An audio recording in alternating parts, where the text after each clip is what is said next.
სატრანსპორტო ინფრასტრუქტურაზე და უფრო ფართო შუადერეფანზე საუბრით განვაგრძობთ ეთერს მსოფლიო ბანკთან გაფორმებული 372 მილიონიანი შეთანხმების პარალელურად. აღსანიშნავია ის ფაქტიც, რომ საქართველოს ჩინეთის ურთიერთობები პარტნიორობის ახალ ეტაპზე გადადის. მხარეებმა ყოვლისმომცველი სტრატეგიული პარტნიორობის ხელშეკრულება უკვე გააფორმეს, ამიტომ აი ამ ორივე კონტექსტში ძალიან საინტერესოა, რამდენად შეიძლება გაძლიერდეს საქართველოს როლი შუადერეფანში, რა ეკონომიკურ ეფექტს მოუტანს ქვეყანას გაზრდილი ტვირთბრუნვა და რამდენად მზად არის არსებული ინფრასტრუქტურა ამ გამოწვევებზე საპასუხოდ. ამ თემებზე ვისაუბრებთ ჩვენ სტუმართან ერთად. ჩვენი სტუმარია საქართველოს სახმელეთო გადამზიდავთა ასოციაციის პრეზიდენტი ირაკლი ნემსაძე, ის პირდაპირ ეთერში გვიერთდება. მოგესალმებით ბატონო ირაკლი და მადლობა გადაცემაში მონაწილეობისთვის.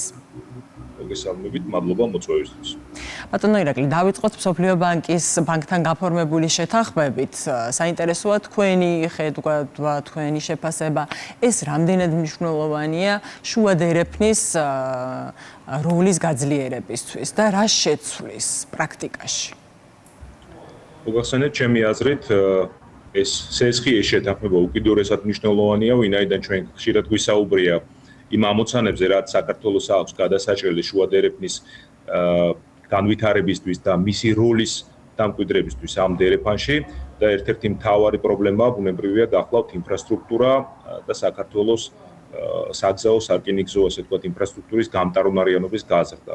ეს CSG პირდაპირ მიმართულია, უდიდეს წილად ახლა სარკინიგზო ინფრასტრუქტურის ასე ვთქვათ განვითარებისთვის, მაგრამ პირდაპირაც და ირიბადაც ის წაადგება როგორც საავტომობილო ტვირთბრუნვის ასე ვთქვათ გაზრდა გამარტივებას, ისე მთლიანად ქვეყნის გამტარუნარიანობის გაზრდას, ბუნებრივია თუ ის ეფექტურად იქნება გამოყენებული და საერთო ჯამში იმ დიდ მიზანს, რაცაც შუადერეფნის განვითარებაში ჩვენი წვლილის შეტანა და ჩვენი ადგილის დამკვიდრება ქვია. ამ შეთანხმების გაფორმება უფრო ფართოდ რომ შევხედოთ, ნიშნავს თუ არა, რომ ინტერესი შუადერეფნის მიმართ, გლობალური ინტერესი არის გაზრდილი და უფრო ასე ვთქვათ სერიოზულად დაუწყეს ამ ალტერნატივას ესე ყურება. ერთმნიშვნელოვნად კარგი კითხვაა, შეიძლება და გამორჩენოდა მნიშვნელოვანი ფაქტორი ამ CSG-ისა, მნიშვნელობისა, უდაოდ ნიშნავს, რომ რეგიონის ქვეყნებმა და ზოგადად მსოფლიომ გააცნობიერა, რომ შუადერეფანი, რომელიც ითვლებოდა ყველაზე ძვირ ალტერნატივად იმ სამ შესაძლო არხს შორის, რომელიც აზიასა და ევროპას აკავშირებს ერთმანეთთან, მიუხედავად და ასე ვთქვათ ყველაზე დაბრკოლებად მიმართულებად, მაინც უკიდურესად მნიშვნელოვანია, რომ თანამედროვე მსოფლიო ტურბულენტობის პირობებში ეს დერეფანი განვითარდეს, დამკვიდრდეს და მისი პოლიტიკური სტაბილურობის გამო სწორედ იქცეს ერთ-ერთ ალტერნატივად და ამისი გაცხადება და ამაში ინვესტირება, ასე ვთქვათ, ისეთი გლობალური მოთამაშიდან, როგორც მსოფლიო ბანკი არის, იძლევა სიგნალს, ასე ვთქვათ, ინვესტორებისთვისაც, სხვა ინვესტორებისთვისაც, რომ რეგიონი ერთმნიშვნელოვნად და განუხრელად ერთვება აი ამ მიმართულებით სვლაში და მე ვფიქრობ, რომ ეს შეთანხმება მომავალში კერძო ინვესტიციებსაც მოიზიდავს ამ მიმართულებით საქართველოში. ამდენად ორმაგად პოზიტიური, ასე ვთქვათ, მოვლენა არის აღნიშნული შეთანხმება. აი სწორედ ამ კონტექსტის გათვალისწინებით ბატონო ირაკლი, ძალიან საინტერესოა ასევე თქვენი შეფასება, რომ მოვისმინოთ, თქვენ ფიქრობთ, რომ ეს აქტიური დერეფანი იქნება, თუ უფრო სარეზერვო დატვირთვა იქნება. მაგალითად, როდესაც გაუჭირდება მსოფლიო ვაჭრობას, მაგალითად, როდესაც შეიქმნება რამე კრიზისული მოვლენები, მაშინ მიმართავენ ამ დერეფანს, თუ იქნება მუდმივად აქტიურ რეჟიმში. მე ვფიქრობ, რომ ჩვენ გადავდივართ იმ ეტაპზე, როდესაც ეს დერეფანი იქნება მუდმივად აქტიური დერეფანი, ბუნებრივია ის სარეზერვოდაც განიხილება, იმდენად სამ მიმართულებას შორის, ჩრდილოეთ, სამხრეთ და შუა დერეფანს შორის, ჩვენი დერეფანი გახლავთ, გეოგრაფიული და სხვა მიზეზების გამო ყველაზე ესე ვთქვათ დაბრკოლებადი მულტიმოდალური ძვირიც შესაბამისად, მაგრამ მას აქვს პოტენციალი, რომ ეს სიძვირე ეტაპობრივად სწორედ მსგავსი ინფრასტრუქტურული პროექტების განვითარებით და გამტარუნარიანობის გაზრდით პირველ რიგში გააიაფოს და ეკონომიკურად რენტაბელურიც გახდეს და მას გააჩნია თანამედროვე სამყაროში უდიდესი უპირატესობა, ეს არის პოლიტიკური სტაბილურობა. ამ დერეფნის ჯაჭვში ჩაბმულ ქვეყნებს ერთმანეთთან აკავშირებს სტრატეგიული პარტნიორობა, არა აქვს პოლიტიკური, სამხედრო, ეკონომიკური, ესე ვთქვათ, განსხვავებები და ერთმანეთთან საკამათო, ასე ვთქვათ, საკითხები, რაც მომავალში შესაძლებლობას გააჩენდა, ან ალბათობას გააჩენდა იმისა, რომ შეიძლება ამ რეგიონშიც მოხდეს რაღაც მსგავსი, ესე ვთქვათ, კონფლიქტები და ამდენად ის შეიძლება ჩაითვალოს სტაბილურ ალტერნატივად ჩრდილოეთისა და სამხრეთის დერეფნისა. ეხლა რამდენად გაიზრდება ამ დერეფანზე ტვირთბრუნვა და დატვირთვა, ეს უამრავ სხვა ფაქტორზეც არის დამოკიდებული, მათ შორის ჩრდილოეთისა და სამხრეთის მიმართულებით. რა თქმა უნდა, როგორ განვითარდება მოვლენები, მაგრამ მთელმა მსოფლიომ დაინახა, რომ ჩრდილოეთის და სამხრეთის დერეფანიც შეიცავს თავის რისკებს, რის გამოც აუცილებელია განვითარდეს მათი ალტერნატივა შუა დერეფნის სახით. ამიტომ ამ მიმართულებით სვლას ჩვენ ვხედავთ და მე ვფიქრობ, რომ შუა დერეფანს თავისი დატვირთვა რაღაც გარანტირებული ნიშა ყველა შემთხვევაში ექნება, ხოლო მომავალში რამდენად გაიზრდება ამ მიმართულებაზე მოთხოვნა, ეს რიგ ფაქტორებზეა დამოკიდებული. ბატონო ირაკლი, აი თქვენც აღნიშნეთ და ჩვენც არაერთხელ გვისაუბრია შუა დერეფნის, მაგალითად გამოწვევებზე, განსხვავებებზე, ან ბენეფიტებზე, ან განსხვავებულობაზე, რაც მას განასხვავებს სხვა დერეფნებისგან. ერთ-ერთი რაც ახაც ვახსენეთ არის ფასი. როგორ ფიქრობთ, ეს მიდგომაც შეიცვლება ფასთან დაკავშირებით, შეიძლება უფრო კონკურენტუნარიანი გახდეს ამ თვალსაზრისითაც ამ ინვესტიციების შემდეგ, თუ პირიქით შეიძლება დაკორექტირდეს უფრო გაძვირების მიმართულებით?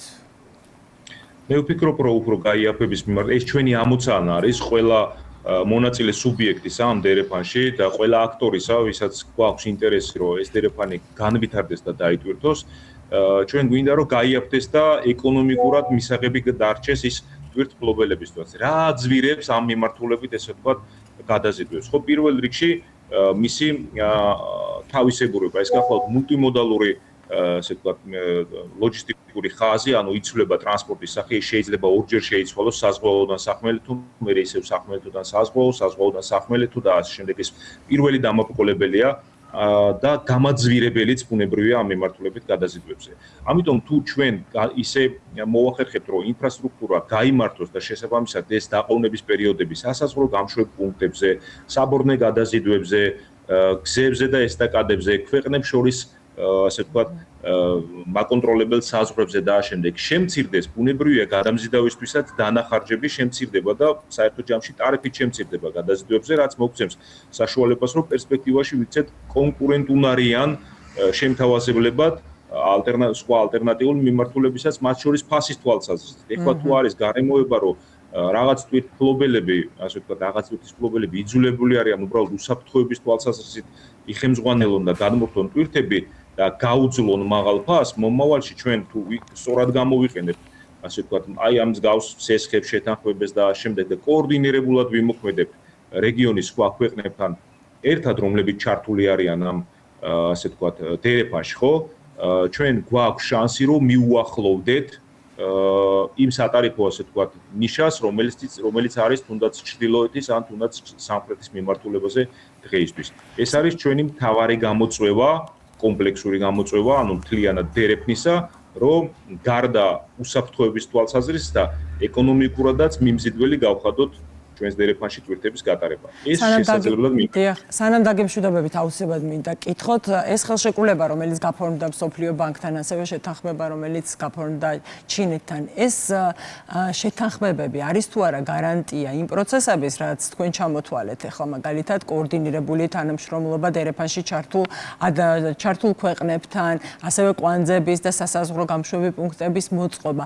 არის თუ არა, გულისხმობს თუ არა თავისთავად ეს შეთანხმებაც ამ გარანტიას თუ ამისთვის კიდევ ცალკე ძალისხმევა არის საჭირო და ცალკე მონდომება. და თანხებიც რა თქმა უნდა. მოგახსენებთ, გარანტიად ვერ ჩავთვლით, თუმცა უნიშნელოვანესი ასე ვთქვათ არგუმენტია და უნიშნელოვანესი ფაქტორია ამ გარანტიისაკენ მიმავალ ზოგადად გზაზე, რაც შეეხება გარანტიას, ეს გაცილებით ესე ვთქვათ კომპლექსური ღონისძიებების შემდეგ შეიძლება მივიღოთ და ჩვენ გვითქვამს, რომ შუა დერეფნის განვითარება და საქართველოს როლი ამ შუა დერეფანში ეს არ არის მხოლოდ ეკონომიკური აქტივი, ეს არის გეოპოლიტიკური აქტივიც და უსაფრთხოების თვალსაზრისითაც უმნიშვნელოვანესი ესე ვთქვათ პროცესი. ანუ თუ საქართველოს შუა დერეფანში დაიმკვიდრებს და განამტკიცებს თავის როლსა და ადგილს, გარდა ეკონომიკური, ასევე უსაფრთხოებისა და გეოპოლიტიკური თვალსაზრისით მნიშვნელობას გაზრდით. ამ მიმართულებით საქართველოს აქვს სამუშაო, საგარეო ასე ვთქვათ, თვალსაზრისით. ხო, ანუ ეს მხოლოდ ქვეყნის შიდა ამოცანა არ არის, ჩვენ ასე ვთქვათ, ვიმუშაოთ უნდა კოორდინაციაში იმ ქვეყნებთან. აი ჩინეთთან თანამშრომლობას რაც შეეხება, ბუნებრივია, ჩინეთი არის ამ დერეფნის უმნიშვნელოვანესი აქტორი, ზოგადად მსოფლიოში, თანამედროვე მულტიპოლარულ მსოფლიოში, როგორადაც ყალიბდება ეს, ჩინეთი ერთ-ერთი უმძლავრესი, ესე ვთქვათ, აქტორია, ეს სახელმწიფოა ყველა პარამეტრით, მას არა მხოლოდ ეკონომიკური, არამედ ასე ვთქვათ, პოლიტიკური წონაც გააჩნია და საქართველოს ამ ქვეყანასთან ურთიერთობის გაღრმავებით აქვს პოტენციალი მიიღოს როგორც ეკონომიკური სარგებელი, ასევე პოლიტიკური სარგებელი, ვინაიდან ბევრ საერთაშორისო ორგანიზაციაში, სადაც საქართველოს სჭირდება შესაბამისი პოლიტიკური მხარდაჭერა, ჩინეთს აქვს პოტენციალი, რომ პოზიტიური როლი შეასრულოს. თუმცა ჩინეთთან დაახლოებას უდაოდ აქვს თავისი საფრთხეებიც და ეს ყველასთვის ცნობილია. ამიტომ მე ვფიქრობ, რომ ჩვენი პოლიტიკური ხელმძღვანელობა ამ დაახლოების პროცესს ისეთი სიფრთხილით ახორციელებს და განახორციელებს მომავალშიც, რაც გამორიცხავს რისკებს და უგზემს საშუალებას მივიღოთ მხოლოდ ის ბენეფიტები, რაც შესაძლებელია მივიღოთ. ძალიან დიდი მადლობა ბატონო ირაკლი, საინტერესო მიმოხილვისთვის, ყოველთვის საინტერესოა ხოლმე ამ პერსპექტივებზე და რისკებზე და გამოწვევებზე საუბარი. ჩვენს მაყურებელს კიდევ ერთხელ შევახსენებ, რომ ჩვენი სტუმარი იყო საქართველოს სახმელეთო გადამზიდავთა ასოციაციის პრეზიდენტი ირაკლი ნემსაძე.